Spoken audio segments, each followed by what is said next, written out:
Phone कर दे।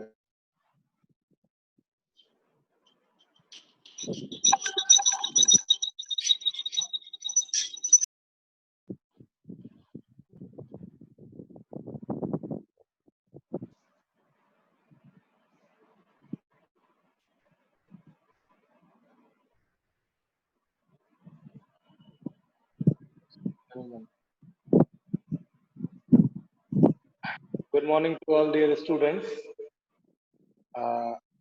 Hope आप सब लोग घर पे सेफ्टी से रह रहे होंगे, मास्क का यूज कर रहे होंगे, सोशल डिस्टेंसिंग को फॉलो कर रहे होंगे। So here we have engineer Dinesh Gupta sir, जो कि आईसर में जूनियर इंजीनियर की पोस्ट पे अभी वर्किंग है। दिनेश गुप्ता सर अपना BTech MTech RGPV UIT university of technical university से, भोपाल से आरजीपीवी से किया अपना कंप्लीट, और बहुत सारी जगहों पे as a site engineer, as a consultant engineer, as a assistant engineer काम किया है, और अभी फाइनली रिसेंटली उन्होंने आईसर के साथ एज अ जूनियर इंजीनियर काम करना स्टार्ट किया है। So we all welcome you Dinesh sir. अब आप प्लीज जो आपका सब्जेक्ट है माइक्रोप्लास्टिक, उसके बारे में हमारे सारे स्टूडेंट्स को बताएं sir. Hello everyone. Good afternoon to all. जी sir. Myself Dinesh Gupta. But I'll tell you regarding about microplastic and its impact in our environment. Plastic, as you all know, we are having plastic in each and every aspect of our life. Since the start of our day to the end of our day, we are using plastic in each and every type of product. Like you can say, plastic is there in our clothes, in our daily use products like cosmetic products, in whatever you will observe will contain some kind of plastic in it, more or less percentage. And once this plastic is used, it is dumped, regardless of what material it is, into our environment. This plastic gets disintegrated into various forms.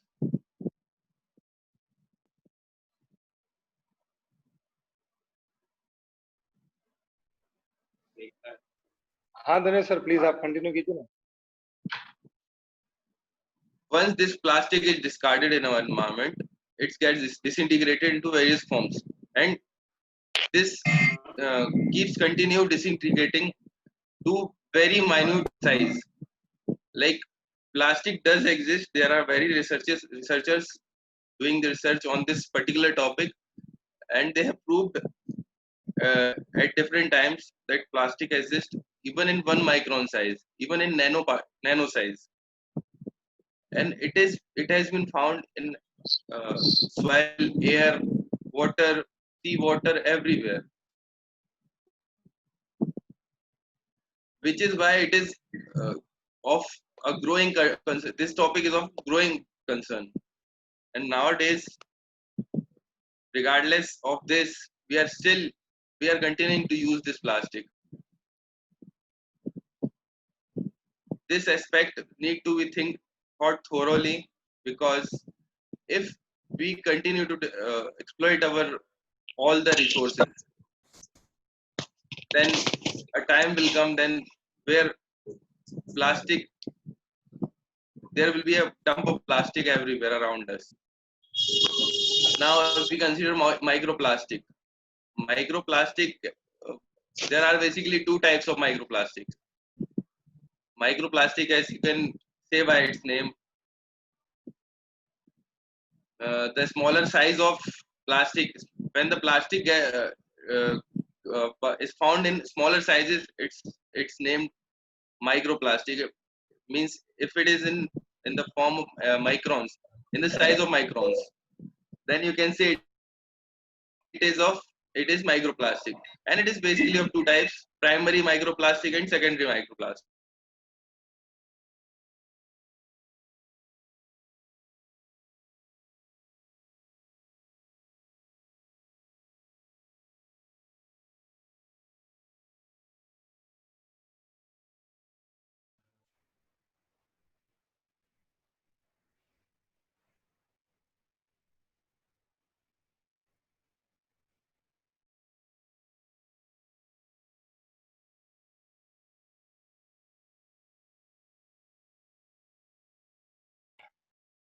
Dinesh sir आप mute हो गए हैं। Dinesh sir आप mute हो गए हैं, आप please आपको खुद को अनम्यूट कर लीजिए ना प्लीज।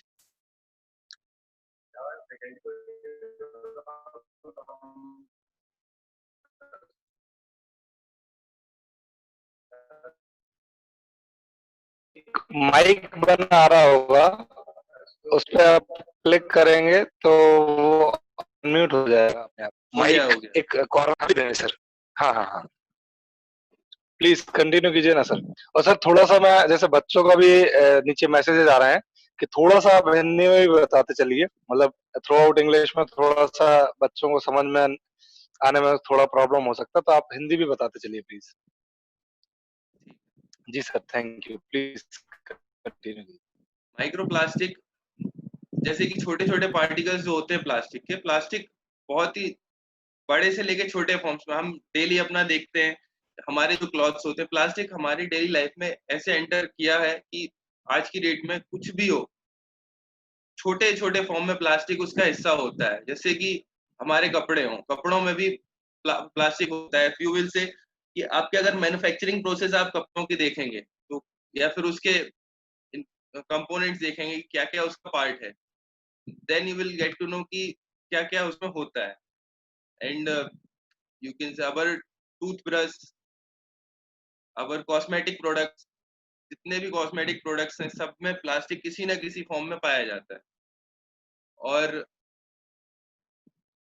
इसके अलावा जैसे हमारा डिटर्जेंट हो गया, एक बार हम वॉश करते हैं कपड़े वॉशिंग मशीन में, तो जो हमारे कपड़े होते हैं ये कुछ ना कुछ परसेंटेज में फाइबर रिलीज करते हैं एनवायरमेंट में, जो हमारा डंप हो जाता है सीवेज में, और अल्टीमेटली वो सीवेज हमारे रिवर्स में जाता है। या फिर ट्रीटमेंट प्लांट में भी गया ऐसे, तो ट्रीटमेंट प्लांट भी हमारे रेडी नहीं है उसको ट्रीट करने के लिए, बिकॉज अभी तक ये ऑनगोइंग टॉपिक है जिसपे अभी तक इतना डिटेल में कोई फिल्टर डेवलप नहीं हुआ। इसी वजह से हमें खुद एक बार सोचने की जरूरत है कि क्या हमें प्लास्टिक इतना नेसेसिटी है, और अगर नहीं है तो हम उसको किस तरीके से डिस्कार्ड कर सकते हैं हमारी लाइफ से किसी भी छोटे फॉर्म में। अब अब आते हैं हमारे टॉपिक माइक्रो प्लास्टिक पे। यही प्लास्टिक जब डिसइंटीग्रेट होना शुरू होता है तो छोटे छोटे पार्टिकल्स में डिसइंटीग्रेट होता जाता है। जैसे हमने बड़ा कोई पॉलीथिन ऐसे डंप किया तो ओवर द टाइम वो वेदरिंग और एटमॉस्फेरिक एक्शन की वजह से वो डिसइंटीग्रेट होना शुरू होगा, और धीरे धीरे धीरे धीरे छोटे छोटे उसमें टूटता जाएगा, और उसी का रिजल्ट होगा माइक्रोप्लास्टिक। और कई बार माइक्रोप्लास्टिक हमारा इंडस्ट्रियल यूज के लिए छोटे फॉर्म में बनाया ही जाता है। जैसे कि छोटे पैलेट्स होते हैं, फाइबर्स होते हैं जो इंडस्ट्रियल यूज के लिए प्रोड्यूस होते हैं माइक्रोन्स के साइज में। माइक्रोप्लास्टिक होता क्या है? वो प्लास्टिक जो कि 5 mm से कम साइज का प्लास्टिक हो उसको हम माइक्रोप्लास्टिक बोलते हैं। 1 माइक्रोन से लेके 5 mm तक के जो साइज के प्लास्टिक होते हैं उसको हम माइक्रोप्लास्टिक बोलते हैं। और माइक्रोप्लास्टिक के रेंज क्या क्या हो सकते हैं, जो कि मैंने बताया। पहला, प्राइमरी माइक्रोप्लास्टिक। प्राइमरी माइक्रोप्लास्टिक वो होता है जो इंडस्ट्रियल यूज के लिए मैन्युफैक्चर ही 1 माइक्रोन टू 5 mm के साइज में किया जाता है। दूसरा माइक्रोप्लास्टिक होता है सेकेंडरी माइक्रोप्लास्टिक, जिसको मैन्युफैक्चर तो बड़े साइज में होता है बट उसको हम डिस्कार्ड कर देते हैं और ओवर द टाइम वो डिसइंटीग्रेट होता है। और जो प्राइमरी माइक्रोप्लास्टिक से मतलब कि जो प्रोड्यूस होता है डिसइंटीग्रेट होके, उसको सेकेंडरी माइक्रोप्लास्टिक बोला जाता है। जैसे कि जो हमारे डंपिंग यार्ड में या फिर हमारे रिवर्स में जो प्लास्टिक मौजूद है, most of the plastic is secondary microplastic, क्योंकि ज्यादातर हम डंप करते हैं। अगर हम ऑब्जर्व करेंगे तो कोई भी टूरिस्ट प्लेस होता है, हम वाटर बॉटल हमारे थ्रो कर देते हैं, जो भी हमारा इनसे पैकेज्ड फूड होता है, खाना खाया और हम उसको वहीं डंप कर देते हैं हमारे पैक को। इसी तरह से कई सारी चीजें होती हैं। हम एक टूरिस्ट एरिया की बात करें तो वहां पे tons of plastic is being dumped in every month, और वो टन्स ऑफ प्लास्टिक का कुछ परसेंटेज वहीं रह जाता है जो कि हम अपना उठा ही नहीं पाते, और वही plastic over the time disintegrate होता जाता है और इन्वायरमेंट में मिलता जाता है। जैसे अगर ये टूरिज्म स्पॉट कोई सी साइड है तो वो प्लास्टिक जाकर हमारे समुद्र में मिल जाएगा, और वही किसी ना किसी फॉर्म में हमारे सी क्रीचर्स जो होंगे, जैसे कि फिशेज हो गए या ऑक्टोपस हो गए, तो सी फूड हो जाता है अल्टीमेटली एक टाइम के बाद जाके, तो वो उसके उसमें मैच हो जाता है। जब वो उसके मीट में हो गया तो अल्टीमेटली हमारी प्लेट पे वही प्लास्टिक घूम करके हमारी प्लेट में आ जाता है।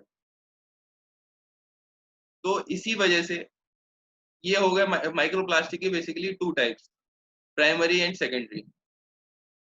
अब हम आते हैं कि इसके आगे हम इसको कैसे चेक कर सकते हैं कि है या नहीं।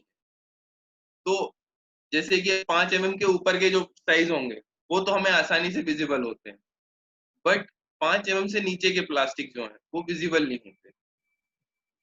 इसके लिए हमें उस क्या क्या करने की जरूरत होनी चाहिए, या फिर क्या हम अवॉइड कर सकते हैं। तो अवॉइड करने के लिए बेसिकली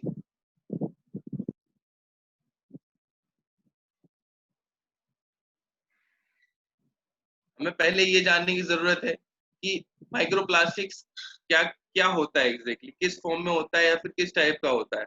जैसे कि हमें पता नहीं है कि हम हमारे यहाँ पॉलीमर जो कोई भी कॉस्मेटिक प्रोडक्ट में माइक्रोप्लास्टिक है, हमें कैसे पता चलेगा।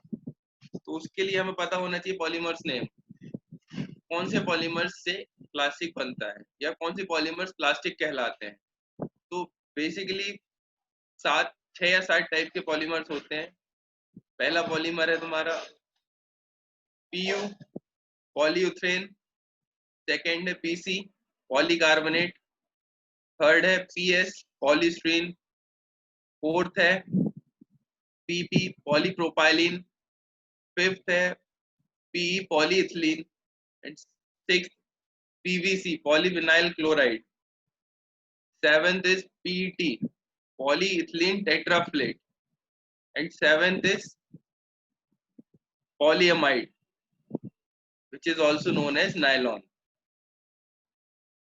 तो ये सारे जब आप इन पॉलीमर्स को आप ऑब्जर्व करेंगे तो किसी ना किसी फॉर्म में ये मेंशन होते हैं। किसी भी पर्टिकुलर प्रोडक्ट जो भी है, जो भी हम डेली यूज करते हैं, आप अगर उसके इंग्रेडिएंट्स में जाएंगे तो आपको पता चलेगा कि ये मेंशन होगा, ये पॉलीमर किसी ना किसी फॉर्म में उसमें मेंशन होगा और हम उसको इंजेस्ट कर रहे होते हैं। तो ये के लिए हमें बहुत ज्यादा देखने की जरूरत है। अब आती है बात की पॉलीमर प्लास्टिक तो रिसाइक्लेबल होता है, नॉट नेसेसरीली हर एक प्लास्टिक रिसाइक्लेबल नहीं हो सकता है। मोस्ट ऑफ द प्लास्टिक जो होता है आपका, अगर वो जैसे कि वो ट्रांसपेरेंट फॉर्म में प्रोड्यूस हुआ है तो उसको रिसाइकल करना काफी आसान हो जाता है। अदरवाइज जैसे उसमें पिगमेंट्स ऐड हुए, कलर्ड पिगमेंट्स हैं लेट्स से, अगर उसमें पिगमेंट्स ऐड हो जाते हैं तो जब वो रिसाइकलिंग इंडस्ट्री में जाता है तो अलग अलग कलर पिगमेंट्स के प्लास्टिक एक साथ जाएंगे। तो जब उनको रिसाइकल करने की बात आएगी तो वो किसी भी तरीके से रिसाइकल होना बहुत ही मुश्किल हो जाएगा और वो बहुत ही कॉस्टली पड़ जाता है, इसलिए हम उसको रिसाइकल करते भी नहीं। और सबसे आसान तरीका इसके लिए यही होता है कि हम कैसे के लिए सजग हो सकते हैं कि हम how can we avoid these products and how can we go for some other product. There are basically 60 to 70 products जो कि यूज करते हैं माइक्रोप्लास्टिक। 20 to 30% प्रोडक्ट्स ऐसे होते हैं जो नहीं यूज करते हैं और हमें जरूरत है उनकी तरफ जाने की। आते हैं कि ये कहाँ कहाँ मिल जाता है। ये माइक्रोप्लास्टिक जब डिसइंटीग्रेट होता है तो पहला जैसे हमारे कचरे से डंप हो रहा है तो हमारा कचरा जाता है डंपिंग यार्ड में, और ये डंपिंग यार्ड में ओवर द टाइम पड़ा रहता है। तो धीरे धीरे डिसइंटीग्रेट होना शुरू होता है कि हमने जो method of disintegration and atmospheric action जो पड़े हुए हैं उसके हिसाब से टाइम टू टाइम होता जाता है छोटे छोटे पार्टिकल्स में जब ये कन्वर्ट होगा। तो ड्यू टू रेनिंग ये फ्लो होना शुरू होगा, तो या तो ये आपके सॉइल का हिस्सा हो जाएगा, जहां तक ये पहुंच पाएगा फ्लोएबिलिटी की वजह से, ये आपके सॉइल में भी जा सकता है। इसके बाद अगर ये ज्यादा नियर बाय कोई रिवर होगी डंपिंग यार्ड के, या फिर कोई लेक हुई या पॉन्ड हुआ, तो उसमें भी मिल सकता है। और कई बार क्या होता है कि हमारे स्लज जो है डायरेक्ट ही मिल रहा होता है रिवर्स में, क्योंकि हम अंडर डेवलपिंग कंट्री है अभी। तो डेवलपिंग कंट्री के पूरे सिटीज या फिर पूरे विलेजेस अपने अभी रेडी नहीं है कि सारे विलेजेस में ट्रीटमेंट प्लांट्स अभी नहीं। तो जहां भी ट्रीटमेंट प्लांट्स नहीं होते हैं, उनका कचरा ज्यादातर केसेस में नियर बाई रिवर में डंप होता है, नियर बाई पॉन्ड या फिर लेक में डंप किया जाता है। तो जब वो डायरेक्टली डंप होता है तो वो डायरेक्टली आपके वाटर में मिल रहा होता है, और वही वाटर एज अ ड्रिंकिंग हम उसको ले रहे होते हैं, भले ही वहां फिल्टर लगा के हम लेते हैं, बट हमारे फिल्टर्स माइक्रो प्लास्टिक या प्लास्टिक को फिल्टर करने के लिए बनाए ही नहीं गए हैं।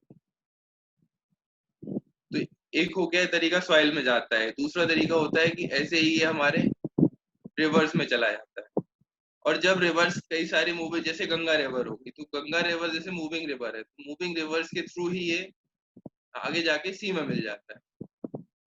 तो इसका मूवमेंट इतना ज्यादा हो चुका है कि ऑल ओवर द वर्ल्ड ये हर कोने में पाया गया। इवन अंटार्कटिका में रिसेंट रिसर्चेज हुई थी 2 साल पहले, अंटार्कटिका में भी हमें माइक्रोप्लास्टिक मिला, आर्कटिक सर्कल पे भी हमें मिला है, अलग अलग एरियाज जितने भी थे सब जगह हमें माइक्रोप्लास्टिक मिला है। इसके बाद आता है हमारा, ये हो गया कि कैसे ट्रांसपोर्ट होता है। अब इसके बाद आता है कि इसके लिए गवर्नमेंट्स क्या कर रही हैं, या फिर इसके लिए क्या हम अपने एंड से, या इसको डिटेक्शन के क्या प्रोसेसेस हो सकते हैं। पहले आते हैं इसके डिटेक्शन प्रोसेस। तो डिटेक्शन प्रोसेस के लिए बेसिकली एक 4-5 मेथड्स होते हैं, 4-5 स्टेप्स होते हैं इसको डिटेक्ट करने के। पहला स्टेप होता है कि सैंपल कलेक्ट करना है हमें किसी भी एरिया का। जैसे हम वाटर की बात करते हैं, हमने अगर वाटर की बात करी तो वाटर या सेडिमेंट्स, नियर बाय सेडिमेंट्स, तो लेक साइड हम अपने भोपाल लेक की बात कर सकते हैं। भोपाल का जो सी लाइन, रिवर लाइन है, तो नियर बाय एरिया के हम सेडिमेंट्स कलेक्ट कर सकते हैं। सेडिमेंट्स की एक सॉइल का एक सैंपल ले लिया नियर बाय एरिया का, जहाँ तक पानी आता है, उस सैंपल को ले जाके हमने रखा कुछ टाइम के लिए। उसको पहला स्टेप हो गया इसको सैंपल कलेक्शन। सेकंड स्टेप आ जाएगा आपका सैंपल को रेडी करना, प्रिपरेशन ऑफ सैंपल। अब उसमें रेत भी होगी, उसमें अलग बहुत सारे एलिमेंट्स और भी होंगे प्लास्टिक, माइक्रो प्लास्टिक के अलावा। उसको कैसे अलग किया जाए? माइक्रो प्लास्टिक की प्रॉपर्टी होती है जो कि उसको बाकी चीजों से अलग करती है, उसकी डेंसिटी और उसका रिएक्शन कम। अगर उसको बोले तो सलाइन वाटर के साथ वो जल्दी रिएक्ट नहीं करता। तो एक तो उसकी डेंसिटी तो आप लोग बोलेंगे कि इसकी डेंसिटी, प्लास्टिक हमेशा पानी में तैरता है, तो इस हिसाब से तो पानी में ज्यादा मिलना ही नहीं चाहिए, ऊपर पानी में आ जाना चाहिए। ऐसा नहीं है, अगर आप ऑब्जर्व करेंगे तो कई सारे पॉलीमर्स की डेंसिटी ज्यादा होती है। पानी की डेंसिटी 1 ग्राम पर cc होती है, और आपके माइक्रोप्लास्टिक की density as compare to water कई सारे पॉलीमर्स होते हैं जिनकी ज्यादा होती है। जैसे कि आपका ले लें आप पॉलीअमाइड। पॉलीअमाइड जो कि नायलॉन होता है, उसकी डेंसिटी 1.13 टू 1.16 होती है। अब पीईटी की बात करें, पीईटी जिससे कि हमारे वाटर बॉटल्स बनाए जाते हैं, उसकी डेंसिटी 1.38 टू 1.41 होती है। ऐसे ही पॉलीविनाइल क्लोराइड, उसकी भी डेंसिटी 1.12 टू 1.45 होती है। इसी तरह से सिमिलर हर एक पॉलीमर की डिफाइंड डेंसिटी है। तो अगर उसकी डेंसिटी पानी से ज्यादा है तो वो पानी में नहीं तैरेगा और वो धीरे धीरे सेटल हो जाता है। तो हम इसी डेंसिटी के प्रिंसिपल को यूज करते हुए सेकंड स्टेप हमारा आ जाता है कि हमें एक्सट्रैक्ट करना है माइक्रोप्लास्टिक हमारे सैंपल से। तो उसको करने के लिए हम क्या कर सकते हैं? उसको हम करने के लिए सेकेंड स्टेप यही ले सकते हैं, density separation. Density separation best method हो जाता है, क्योंकि यही है जिससे कि बाकी जो सेडिमेंट्स होंगे उसमें सैंपल में हमारे, जिसकी डेंसिटी ऑब्वियसली ज़्यादा ही होगी इससे, और अगर इससे ज़्यादा उसकी डेंसिटी है तो हम उसको आराम से एक्सट्रैक्ट कर सकते हैं अपने सैंपल में। तो एक्सट्रैक्ट करने का तरीका क्या होगा कि हम किसी पर्टिकुलर लिक्विड जिसकी डेंसिटी इससे ज़्यादा हो, जिसमें कि ये तैर सके, एक लिक्विड ऐसे लेना होगा हमें जिसकी डेंसिटी आपके पॉलीमर से ज़्यादा हो, लेकिन आपके सेडिमेंट से कम हो, जिससे कि सेडिमेंट्स उसमें सेटल हो जाए, बट हमारा माइक्रोप्लास्टिक उसमें तैरता रहे। तो उसी के लिए कई सारे सॉल्यूशंस होते हैं, जैसे कि सलाइन वाटर हो गया या फिर सॉल्ट सॉल्यूशन हो गए। तो बेस्ट सॉल्यूशन होता है NaCl के साथ अपना सैचुरेटेड NaCl सॉल्यूशन होता है, जो कि मोस्ट एफिशिएंट है माइक्रोप्लास्टिक एक्सट्रैक्ट करने के लिए, और सबसे कम कॉस्टली भी होता है, और सबसे कम हैजार्डियस भी होता है। इसमें कोई हैजार्ड भी नहीं होता है। तो जब आप सैंपल को इसमें डालेंगे सलाइन वाटर में या फिर आपके सॉल्ट सॉल्यूशन, तो जो सेडिमेंट्स होंगे आपके बाकी के सब सेटल हो जाएंगे और प्लास्टिक ऊपर सुपर नेटेंट में आपका तैरना शुरू हो जाएगा। तो इसको शुरुआत में कुछ टाइम के लिए मिक्स करना पड़ेगा जिससे कि पूरा सस्पेंशन में आ जाए, और कुछ टाइम के लिए फिर उसको छोड़ना पड़ेगा जिससे कि वो सेटलिंग प्रोसेस उसकी शुरू हो जाए। ये टाइम डिपेंड करता है आपका कितना बड़ा सैंपल है और कितने उसमें सेडिमेंट्स हैं। तो वो आपका 30 मिनट से लेके और 6 घंटे 8 घंटे तक का टाइम हो सकता है, उस पर डिपेंड करेगा इंटायरली। तो जैसे ही आपका माइक्रो प्लास्टिक सुपर नेटेंट में आ जाता है, तो हम उस माइक्रो प्लास्टिक को किसी भी फिल्टर में, जैसे कि हमने जो मिनिमम साइज सेलेक्ट करी होगी हमारे माइक्रो प्लास्टिक डिटेक्शन, उस फिल्टर में हम ले सकते हैं। फिल्टर किसी भी साइज के हो सकते हैं। पहला हो गया आपका 5 mm, जैसे कि मैंने रेंज बताई 1 माइक्रोन से लेके 5 mm तक। तो आप कोई रेस्ट्रिक्ट कर देता है 500 माइक्रोन तक, कोई रेस्ट्रिक्ट करता है 300 माइक्रोन तक, कोई 20 माइक्रोन तक भी जाता है। तो जिस साइज का फिल्टर जिसको रिक्वायरमेंट होगी उसी हिसाब से उस फिल्टर पे सुपर नेटेंट को फिल्टर कर लिया जाता है, जिससे कि बाकी का पानी हमारा निकल जाएगा और फिल्टर पे हमारा माइक्रोप्लास्टिक रह जाता है। और यही वजह है हम इसके अलावा फिर, अब जैसे फिल्टर भी हमें कौन सा लेना चाहिए, तो फिल्टर भी कई सारे मार्केट में अवेलेबल होते हैं अलग अलग मैश साइज के। और हमें ये ध्यान रखना होता है कि इसके बाद जब हमें डिटेक्ट करना है ये माइक्रोप्लास्टिक, तो माइक्रोप्लास्टिक डिटेक्ट करने के लिए कई सारे इंस्ट्रूमेंट्स अवेलेबल है, लेकिन डिपेंड करता है कि हमें किस साइज तक डिटेक्ट करना है। जैसे कि हमें अगर कम साइज का डिटेक्ट करना है तो हमें स्पेक्ट्रोस्कोपी पे जाना पड़ेगा, जो कि हमें अलग अलग स्पेक्ट्रोस्कोपी होती है, FTIR होती है, रमन स्पेक्ट्रोस्कोपी होती है। तो इन पे जैसे FTIR है, आपकी FTIR की रेंज कम, ज्यादा रेंज तक नहीं दे पाता है, बट रमन की रेंज ज्यादा होती है। But at the same time अगर हम स्पेक्ट्रोस्कोपी पे जाते हैं तो हमें ये ध्यान रखना होता है कि हमारे रिजल्ट्स को कोई भी रिजल्ट्स में कोई भी छेड़छाड़ नहीं हो, उसके लिए हमें उस स्पेसिफिक टाइप का फिल्टर यूज करना पड़ता है। जैसे कि ग्लास फिल्टर हो गया, हम ये ध्यान रखना होता है कि हम पॉलीमर फिल्टर यूज ना करें, क्योंकि हमें पॉलीमर्स ही डिटेक्ट करने होते हैं। तो इसके लिए ही हम ग्लास फिल्टर भी यूज कर सकते हैं और सेल्यूलोज फिल्टर भी यूज कर सकते हैं। तो अलग अलग ये सारे फिल्टर्स मिल जाते हैं। हमने उस फिल्टर में एक बार आपका, जब आपने सुपर नेटेंट को फिल्टर कर लिया, एक बार फिल्टर करने के बाद उसको ड्राई करने के लिए छोड़ दिया जाता है। जब वो ड्राई हो जाता है तो नेक्स्ट प्रोसेस आती है आपकी क्वांटिफिकेशन। तो अगर आपको क्वांटिफाई करना है माइक्रोप्लास्टिक, तो क्वांटिफाई करने के लिए हम किस पे जा सकते हैं? क्वांटिफाई करने के लिए हम माइक्रोस्कोप पे जा सकते हैं, इलेक्ट्रॉन माइक्रोस्कोप, जो कि हाई मैग्निफिकेशन का हो। अगर आप रमन स्पेक्ट्रोस्कोपी पे जा रहे हैं तो उसमें भी माइक्रोस्कोप इनबिल्ट होता है, इसको बोलते हैं माइक्रो रमन स्पेक्ट्रोस्कोप। तो सिमिलर प्रोसेसेस होते हैं अलग अलग, इसी से भी आप डिपेंड करता है अल्टीमेटली डिटेक्शन प्रोसेस जो होती है आपकी डिपेंड करती है माइक्रोप्लास्टिक के लीस्ट साइज पे, कि आप 10 माइक्रॉन्स की साइज भी डिटेक्ट करना चाह रहे हैं, 20 माइक्रॉन्स की साइज भी डिटेक्ट करना चाह रहे हैं, या फिर 100 माइक्रॉन्स पे जाना चाह रहे हैं, या फिर 500 माइक्रॉन्स पे जाना चाह रहे हैं। तो उसी के हिसाब से आपकी डिटेक्शन प्रोसेस चेंज होती जाती है। और अगर आपका जो कि आपका सैंपल है, अगर आपके सैंपल में ऑर्गेनिजम्स या फिर अदर ऑर्गेनिजम्स भी हैं, तो उसके लिए फिर क्या होता है, एक और स्टेप इसमें ऐड कर दिया जाता है। After microplastic extraction, density separation के बाद एक और स्टेप इसमें ऐड हो जाता है, वो होता है डाइजेशन। डाइजेशन में हम क्या करेंगे, डाइजेशन में हम कुल मिला के एक सोल्यूशन यूज करना होता है हमें, जिससे कि हमारे माइक्रो ऑर्गेनिजम्स डाइजेस्ट हो जाए, और उसके बाद हमारा फिर से सेम प्रोसेस आती है, सुपर नेटेंट उसमें बचे और सुपर नेटेंट को हम फिल्टर कर लेते हैं। और अल्टीमेटली यही जो फिल्टर फिर ड्राई जो सबस्ट्रेट बच जाता है, इसी सबस्ट्रेट को हम फिर स्पेक्ट्रोस्कोपी के थ्रू या फिर माइक्रोस्कोप के थ्रू हम, या क्रोमेटोग्राफी भी एक मेथड होता है जिसके थ्रू हम इसको डिटेक्ट कर सकते हैं।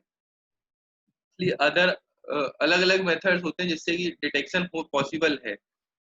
बेस्ट पॉसिबल सूटेबल जो मेथड होता है अभी तक जो रिसर्च में अभी तक पता चला है, बेस्ट सूटेबल मेथड होता है Raman spectroscopy, micro Raman spectroscopy, जिसमें कि आपका रमन स्पेक्ट्रोमीटर भी इनबिल्ट होता है, वो माइक्रोस्कोपी स्पेक्ट्रोमीटर में आपका साथ में होता है।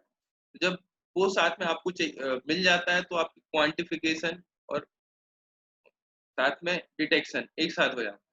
जब आपने क्वांटिफिकेशन भी कर लिया, तो आपको इससे पता चल जाता है कि पर स्क्वायर मीटर अगर सेडिमेंट सैंपल है, या फिर अगर आपका सैंपल वाटर सैंपल है, तो पर क्यूबिक मीटर आपको क्या मिल रहा है।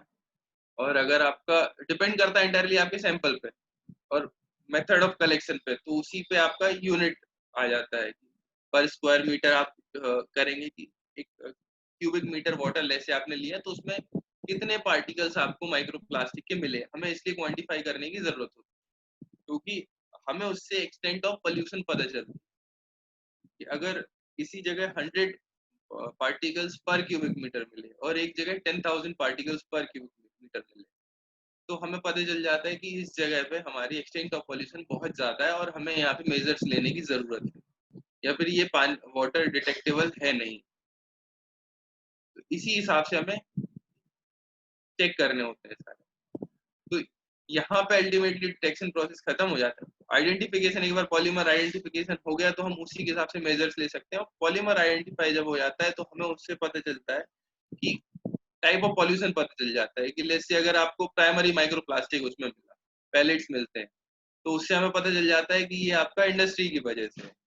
और अगर आपको उसमें टाइप ऑफ पॉलीमर से भी, जैसे हमें पीईटी मिला वहां पे, तो पीईटी हमारा जनरली यूज होता है सिंगल यूज प्लास्टिक में, जैसे कि प्लास्टिक बॉटल्स हो गए, पैकेज फूड हो गया, उसमें आपको पीईटी मिलता है। तो उससे हमें पता चलता है कि टूरिज्म एरिया है यहाँ पे, और इसलिए यहाँ पे उसको कुछ हद तक रोकने की जरूरत है। तो सारा इंटायरली इसीलिए डिटेक्शन बहुत जरूरी हो जाता है, और किस टाइप का पॉलीमर है उसको भी डिटेक्ट करना बहुत जरूरी हो जाता है।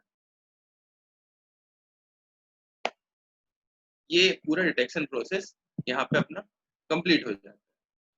तो इस पे हमें बहुत ज्यादा सोचने की जरूरत है कि हम माइक्रोप्लास्टिक को कैसे अपनी लाइफ से हटा सकते हैं और कैसे अपनी लाइफ में इसको कम कर सकते हैं। पहला स्टेप हमारा यही हो सकता है कि हम कॉस्मेटिक प्रोडक्ट्स वो यूज करें जिसमें कि माइक्रोप्लास्टिक ना हो।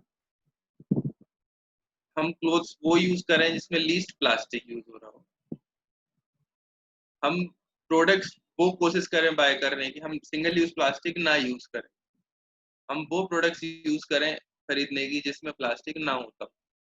क्योंकि आज नहीं तो कल हम जैसे सोच सकते हैं कि हमें कोई फर्क नहीं पड़ रहा है, ठीक है, आज नहीं तो कल कुछ टाइम बाद वो हमारी लाइफ में इम्पेक्ट करे।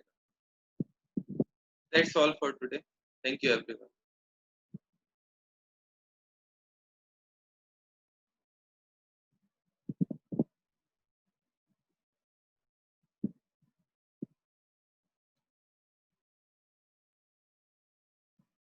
Sachin, your voice is not clear. शायद तुम्हारा म्यूट है.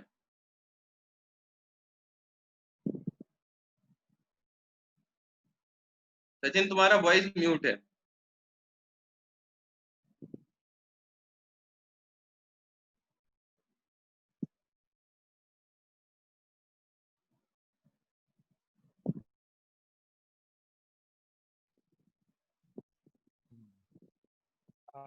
Thank you Dinesh sir, micro plastic के बारे में इतना अच्छा इंफॉर्मेशन हम सबको प्रोवाइड करने के लिए थैंक यू वेरी मच। अब मैं स्टूडेंट्स से और सारे जो भी फैकल्टीज भी ऐड हैं उनसे रिक्वेस्ट करूंगा, अगर टॉपिक के रिगार्डिंग उनका कोई क्वेश्चन हो तो please ask to Dinesh sir. Dinesh sir, ये आपका सर्टिफिकेट है जो कि हम आपको स्क्रीन शेयरिंग के थ्रू आपको दिखा रहे हैं, जो कि हम हर से स्टॉक के बाद हमारे जो भी स्पीकर्स होते हैं उनको प्रोवाइड करते हैं। सो सर्टिफिकेट ये हम इसका जो सॉफ्ट कॉपी वो आपको मेल भी कर देंगे और शेयर कर देंगे थ्रू व्हाट्सएप, है ना। अब अगर किसी भी स्टूडेंट या कोई फैकल्टी कोई क्वेश्चन पूछना चाह रही है अगर दिनेश सर से, तो प्लीज आप चैट बॉक्स में लिख दीजिए, आपके बिहाफ में मैं सर से क्वेश्चन पूछ लूंगा।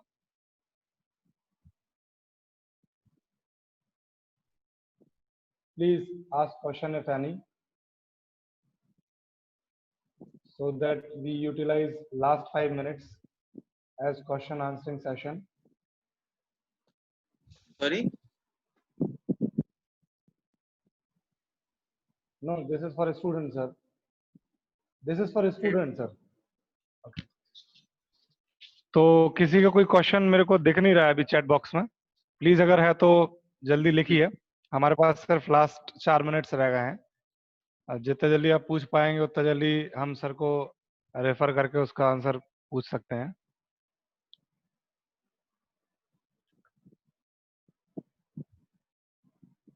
ओके, सो नहीं है किसी के पास क्वेश्चन, ठीक है। Thank you Dinesh sir, thank you again for join us in our sage talk, and thank you for informative session sharing with us. Thank you so much, sir. Okay, thank you.